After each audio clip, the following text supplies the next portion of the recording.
On this episode of ResiWeek, Charlie Kindle joins Control4. Control4 releases a new intercom anywhere, and Sonos has a successful IPO. All this and more on this episode of ResiWeek. The network for the AV industry. What are you listening to? This is AV. This is AVNation. This is AVNation. This is ResiWeek episode 131, Rockstar. Support for AVNation is brought to you by Peerless AV, driving technology through innovation. And by Daylight, the leading producer of high-quality projection screens worldwide. Welcome to ResiWeek. This is your weekly wrap-up of all the latest news and stories for the residential AV industry. I'm your host, Matt D. Scott for AVNation.tv. And today I'm pleased to be joined by Bob Archer. He is the senior editor of CE Pro. How are you, sir? Good, and yourself? Doing fantastic. Thanks for joining us for your first time. It's going to be a party. Then we have Joe Whitaker. He is the president and owner of The Thoughtful Home, The Thoughtful Restaurant, everything else. How you doing, buddy? I'm doing thoughtful. Oh, very nice. Then we have Colleen Leith. She is the president and founder of Marketing Matters. How are you, ma'am? I am great, Matt. Good to be here with you today. Thank you for joining us today. And last but certainly not least, we have Brad Heinz. He is the senior director of product marketing for Control4. How you doing, my friend? I'm great. So happy to be here. Thank you. Thanks for being here. I'm very happy you are here because this has been a bit of a Control4 heavy news week. We're going to kick things right off with a story that comes to us from The Verge. The former Alexa smart home chief and Windows Media Center founder has joined Control4. If you missed this was all over the industry press and the press in general. Charlie Kindle has joined forces with Control4 and is going to start working with them as their senior director of product. Brad, I want to start with you directly on this. This is obviously it's a huge get for Control4 to bring in someone of Charlie's caliber. All you have to do is, search him on LinkedIn or just Google search the guy, and you see his pedigree. It is not, just a very short, tech lifestyle. He's been in this for a long time behind Windows Media Center and Home Server. He's behind essentially the Echo and Alexa. He did a ton of work with that. He has worked within the industry, or with the industry, I should say, with a couple of manufacturers, I'm sure, working with how to integrate Alexa into their products and work with their products. But for Control4 to get him, to maybe steal him away a little bit, this is a huge deal, not only for Control4, but also for the industry. How big of a deal is this from the inside? How excited are you guys about this? Oh, we're very excited to have someone that has such deep experience. When our former SVP of product announced his retirement late last year, Martin, he'll tell you that he was nervous about finding somebody that has the hardware and the software experience and pulling them, trying to pull them together and ship a whole big platform. But to go even further, when you're a manufacturer in this space, you have a two-sided market. You need to be able to speak to consumers, but you also need to be able to do it in a way that you're keeping your dealer channel happy. You're delivering products for them so that they can help grow their business. And he's got that two-sided experience, albeit with a lot of software developers, right, in that development community, and then end consumers on the other side. So we're really excited to have somebody that's so customer-centric, but also is really deeply committed to the channel as well. Very good. Colleen, when we look at this hire, as I kind of mentioned in the intro, this is a really big get for the industry. And I want to phrase this appropriately, and I probably won't, so bear with me and hopefully you can clean this up. But does this legitimize or does this help legitimize our industry and our channel when we're able to grab and grab talent of this level and bring him from Amazon into the CI channel? Because we don't see that as often. We hardly ever see that. I can't even think of another instance in which we've had such a large, high-profile person come into our small little industry. I think we are legitimate. We always have been. but this really does increase and will increase the awareness. And that's, I think that consumers need to become more aware of the ability to call somebody to put in your home technology as you would call a plumber or an electrician. And that awareness, I think Charlie is going to be a big help in bringing that change about. Very good. Joe, I saved the hard question for you. And then Bob's going to get a softball because it's his first time. But Joe, and obviously you're not, you don't work for Control4, but you are a Control4 dealer. You've been around Control4 for a long time. How long before we start to really see his impact? How long is that going to be? And I asked you because Brad won't give me a straight answer. Well, it's an interesting kind of thing to me because I've worked with Brad before on some marketing and some launch stuff in the past. I think might have been the package stuff and like the EA5, and there were some things that I've worked with Brad on. So I know from experience the way Brad's mind works.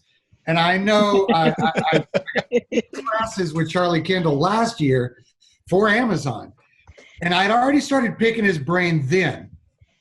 I think that we're already starting to see some of the influence. And when I say that, what I mean is, there's dances that happen before somebody comes on board. There's some feeling out of minds.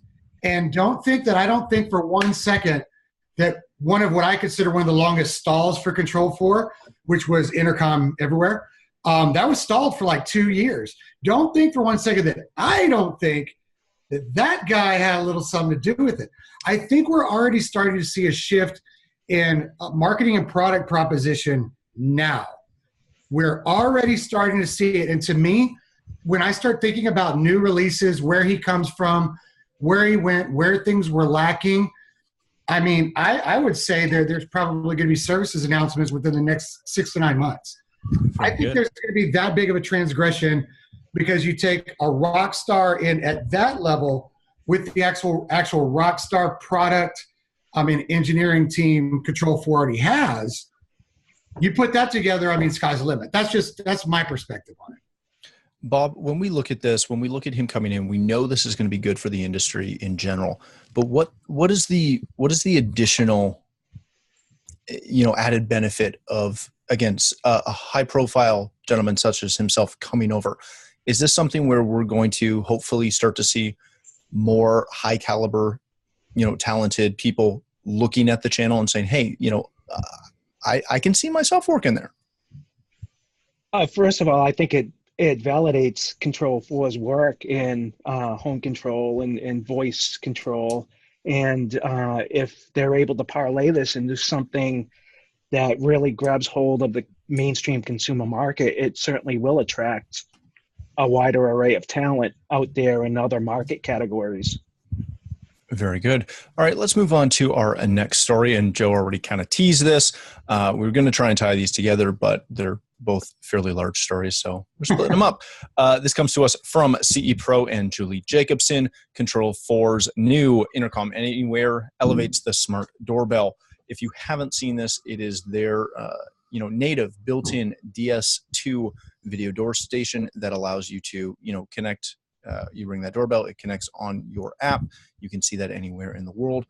The big difference is, one, it's native to the Control4 platform, and two, that it allows you to tie a bunch of other automation into that doorbell press and the app side of things. Colleen, I'm going to start with you on this. We've seen video doorbells, now for quite a while. Yes, we have. How important is it? Because currently, there really isn't anyone who has a fully native whole home automation platform that has a native doorbell. How important is it to actually finally see this in the field as far as a native system that doesn't require third-party interfaces? I think this is huge. And to Joe's earlier point, Charlie may have had something to do with getting this up and running. It seems a little bit more than coincidence. It's a big deal, to have both those intercom capabilities as well as it has everything any other doorbell product has plus. So that's going to be a significant offering and point of differentiation to those dealers who are, working with homeowners. I think this product would be very well received. Very good. Joe, you mentioned this, you brought this up. Again, this is a native product. What is the major benefit of having a native product within the ecosystem that is not third party? Is it strictly just that you're getting, obviously that added automation, but that you're getting speed of not having to interface with another device or another API? Well, that's a good point, because you look at, my company over a long history of doing this with the old Control 4 door station, going into playing with, August stuff, doorbell stuff, Doorbird stuff, Ring stuff, where we had that fight where the closest thing we could get was Doorbird. I've got to get it shipped from Germany, and the driver is made by a third party, and sometimes it works, sometimes it doesn't. Being able to bring that all together, to me, is pretty important. But what I find it strange, and this wasn't like on the beta or pre-announcements or anything else, was actually having the phone functionality for the entire global. What I mean by that is the phone functionality to other phones that are listed in there, to touchscreens, to the door station itself. Actually being able to leapfrog that and jump one step further than anybody else. Not only bring it in-house and make it work all the time, but also take it to that next level where it really is intercom everywhere, which is something we've asked for decades. So I mean, and I do understand, the holdback of Control 4 releasing that, because believe me, I was a Control 4 dealer before they shipped their first amp, and waited for 6 months until they shipped the thing after it was announced. So I know that what they're doing now is super successful in not pre-announcing, not pre-shipping, waiting till it's done, waiting till it's being tested. And I think for us, it is a model changer. It is going to change a model of one of the way we do things. Speaking of the model change, Bob, obviously Control 4 is the first out the door with this, first out of the gate. How quickly, not violating patents or anything else like that, but how quickly do you expect to see some of the other manufacturers follow suit? Because they're going to have, a lock on this right now, but this is something that everyone's wanted. Joe's talked about how important this is for dealers. How long before we see other people start to follow suit on this? I think fairly quickly, based on CE Pro data that we see with our brand analysis, we know that these doorbells are one of the hottest categories in the entire market. So based on that alone, that now that Control 4 has introduced their product, that other companies will quickly follow to at least keep pace, because they have to from a competitive standpoint. Very good. Brad, I'm going to wrap up with you, and you got to start the first one, you get to close this one. That's how it works. This wasn't just, or I'm making the assumption that this wasn't just Control 4 looking at this saying, the third-party doorbells sometimes have their inherent problems. We're going to make our own. This is more than just the doorbell. This is also the true intercom anywhere side of it. Was this something that was, grown in a lab, or is this something that this was feedback from dealers, from users, that made you guys look at it and say, you know what, the doorbell's good, adding that'll be fantastic, but really this intercom anywhere concept is much bigger than just a doorbell? Oh, yeah. It definitely came out of feedback from dealers and consumers. But I think if you step back and put yourself in the shoes of a normal homeowner, it just becomes natural that you would want to integrate this type of functionality with the rest of your home. And we're in the fortunate position where we have the platform that enables us to do that. And I think that, for the other, the other alternatives that exist out there, the fact that they haven't been able to do it as extensively as us is less about them not having the desire and more a limitation of the size of an ecosystem. If you're a startup and all you do is sell a video doorbell, it's much harder to get out there and get the attention of enough manufacturers to have integration that's worth talking about. But when you have an integration capability of 12,000 third-party devices. You already have many devices inside of the home, like Control4. We have the ability to make that happen, right? And I think it's great that you guys attribute some of the success of Intercom Anywhere shipping to Charlie. But the reality is that we have a great team, and they've been working on it for quite some time. And I think that the amount of time that the team took on this was the right thing to do. And you can see that in the scale testing that we did. I mean, we had it working nearly a year ago, and it was working well, but we wanted to make sure it would work really well everywhere. And with any number of homes, we had to be able to scale around the world, but also support many concurrent phone calls simultaneously.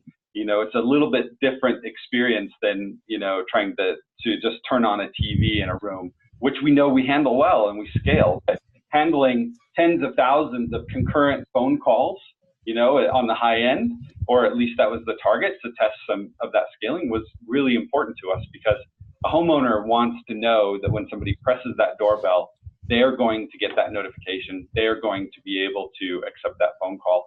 And that's why the team took so much time to ensure that it really did work. And it was out in the field in beta testing for quite some time.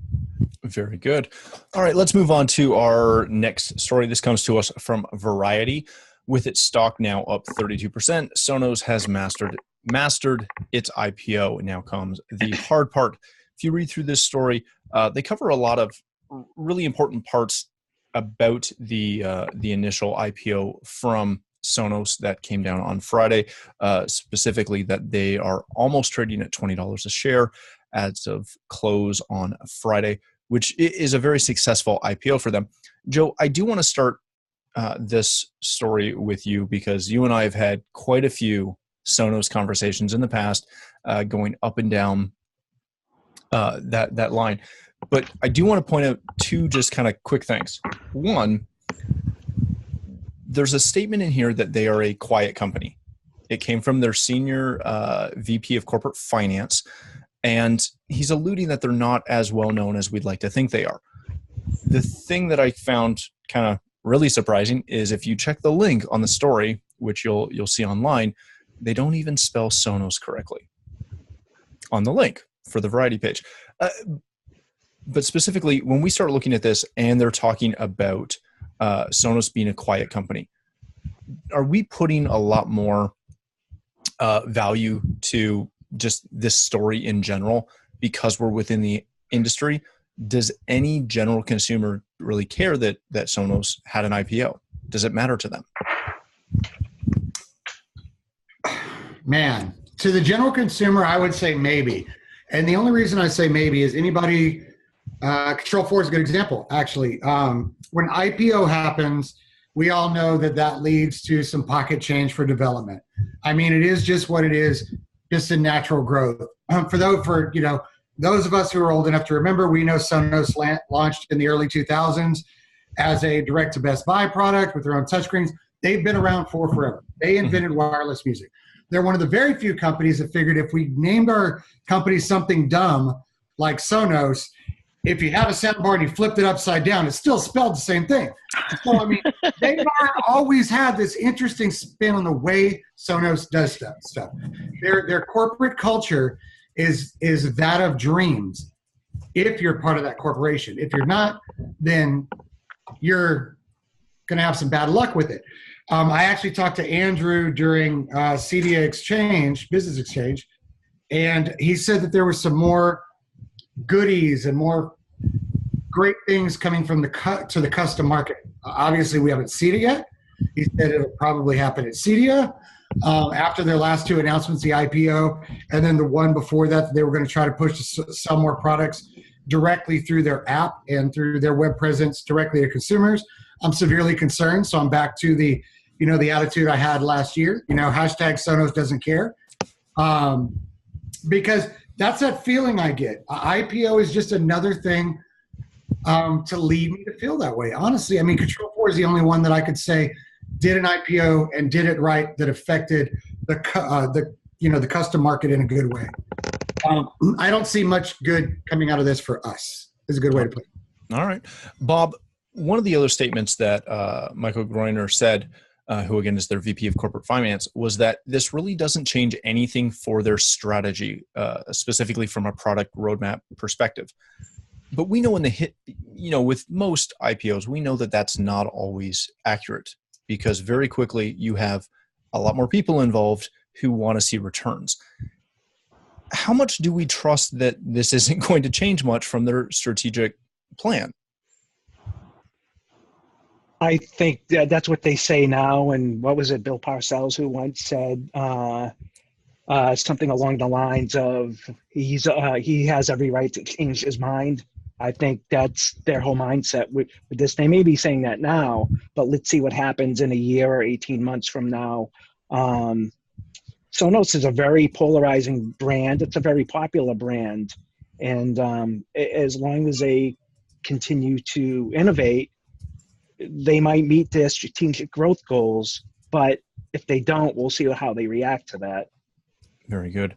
Brad, you guys at Control4, you've gone through this procedure. You've been a privately held company that filed an IPO and went through, shall we say, the challenges of filing an IPO and becoming a public company and going through that. One of the biggest concerns that we have within the channel is that now that they've filed an IPO, they're going to be even more concerned with, the numbers and the figures and how they're doing from a stock price, that they may or may not be as concerned, even to question how concerned they have been with our, CI channel in the past. How did Control4 navigate that? Because you're a publicly traded company. You do a lot of advertising both to the channel and to the end user. How did you maintain the love that you have within the CI channel while still going public?